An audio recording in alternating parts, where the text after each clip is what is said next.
Hey guys, ഞാൻ എൻ്റെ look തന്നെ റീക്രിയേറ്റ് ചെയ്യാൻ പോവുകയാണ്. ഞാൻ 2022 ഓണത്തിന് ചെയ്തിട്ടുള്ള ലുക്കാണ് കേട്ടോ റീക്രിയേറ്റ് ചെയ്യുക. അന്ന് വീഡിയോ ഒന്നും എടുക്കാൻ പറ്റിയിട്ടുണ്ടായിരുന്നില്ല, അതുകൊണ്ട് ആ ലുക്ക് നമുക്കൊന്ന് റീക്രിയേറ്റ് ചെയ്യാം. അന്നത്തെ ഫോട്ടോസൊക്കെ ഞാൻ ഇവിടെ ആഡ് ചെയ്യാം കേട്ടോ. അന്ന് എടുത്തിട്ടുണ്ടായിരുന്ന ഫോട്ടോസൊക്കെ ഞാൻ ആഡ് ചെയ്തിട്ടുണ്ട്. ഇതൊക്കെയാണ് ആ ഫോട്ടോസ് കേട്ടോ. അപ്പോൾ ഞാൻ ആദ്യം CC ക്രീം എടുത്തിട്ടുണ്ട്. CC ക്രീം ഒന്ന് ഡോട്ടായിട്ട് അപ്ലൈ ചെയ്ത് കൊടുക്കുകയാണ്. അതിനുശേഷം ഒരു ബ്ലെൻഡർ എടുത്ത് ഒന്ന് ബ്ലെൻഡ് ചെയ്ത് കൊടുക്കുകയാണ് കേട്ടോ. അതിനുശേഷം നല്ല തിക്കായിട്ട് തന്നെ ഐബ്രോസ് ഒന്ന് ഫില്ല് ചെയ്ത് കൊടുക്കുന്നുണ്ട്. 2 ഐബ്രോസും നന്നായിട്ട് തന്നെ ഫില്ല് ചെയ്ത് കൊടുക്കുന്നുണ്ട് കേട്ടോ. ഒരു പീച്ച് ടൈപ്പ് വരുന്ന ഒരു കളറിലുള്ള ഐ ഷാഡോ എടുത്ത് നമ്മൾ 2 കണ്ണിലൊന്ന് അപ്ലൈ ചെയ്ത് കൊടുക്കുകയാണ്. കണ്ണിൻ്റെ താഴെയും മുകളിലായിട്ട് നന്നായിട്ട് അപ്ലൈ ചെയ്ത് കൊടുക്കുകയാണ് കേട്ടോ. അതിനുശേഷം ഐലൈനർ എടുത്ത് വരയ്ക്കുകയാണ്.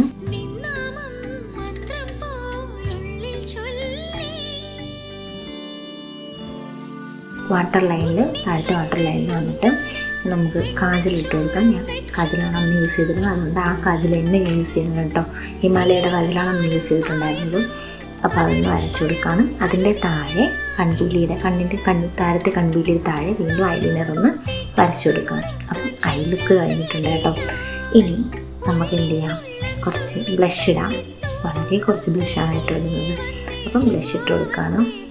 പക്ഷേ ഇത് അല്പം കുടിപ്പി, അന്നത്തേക്കാളും കുറച്ച് കുടിപ്പി എന്ന് തോന്നി. അപ്പം ബ്ലഷ് ഇട്ട് കൊടുക്കുകയാണ്. അതിനുശേഷം ഹൈലൈറ്റ് ചെയ്ത് കൊടുക്കുകയാണ് കേട്ടോ.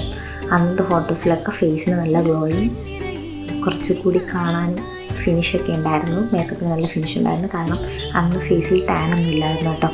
അതുപോലെ തന്നെ നല്ല ഗ്ലോയിങ് സ്കിന്നായിരുന്നു. ഇപ്പം ഞാൻ ടാനൊക്കെ അടിച്ച് അതൊക്കെ പോയിരിക്കുകയാണ്. ഇനി അതെല്ലാം കുറ്റിച്ച് പിടിക്കണം.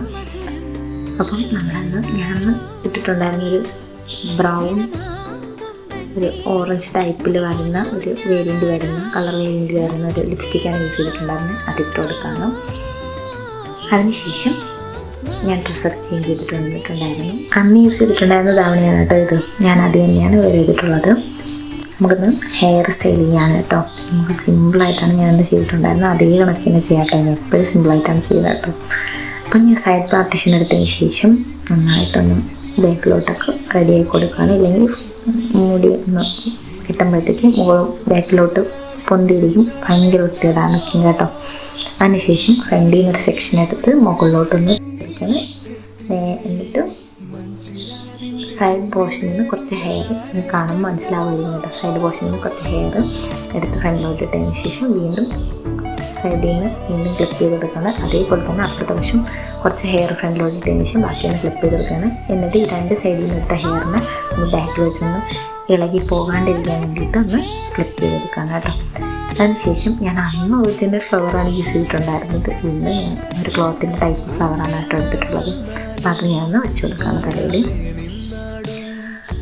ശേഷം ഞാൻ അന്ന് യൂസ് ചെയ്തിട്ടുണ്ടായിരുന്നത് ജിമിക്കാണ് കേട്ടോ. വേറെ ഒന്നും നെക്ക് പീസോ ഒന്നും യൂസ് ചെയ്തിട്ടുണ്ടായിരുന്നില്ല. അപ്പം ഒരു ജിമിക്ക് മാത്രമാണ് ഇട്ടിട്ടുണ്ടായിരുന്നത്. ആ ജിമിക്ക് ഇട്ട് കൊടുത്തിട്ടുണ്ട്. അതിനുശേഷം കുപ്പിവെള്ളമാണ്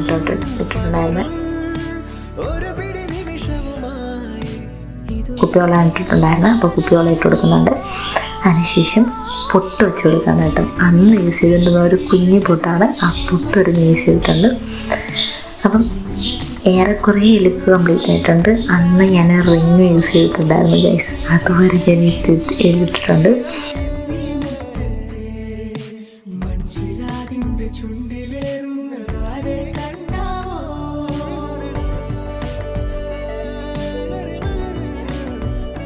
ഈ വീഡിയോ ഇഷ്ടപ്പെട്ടു എന്ന് വിചാരിക്കുന്നു. ഈ ലുക്ക് ഇഷ്ടപ്പെട്ടു എന്ന് വിചാരിക്കുന്നു. അപ്പോൾ ഇതുപോലുള്ള യൂസ്ഫുൾ വീഡിയോസിനെ മറക്കാതെ എൻ്റെ ചാനൽ സബ്സ്ക്രൈബ് ചെയ്യുക.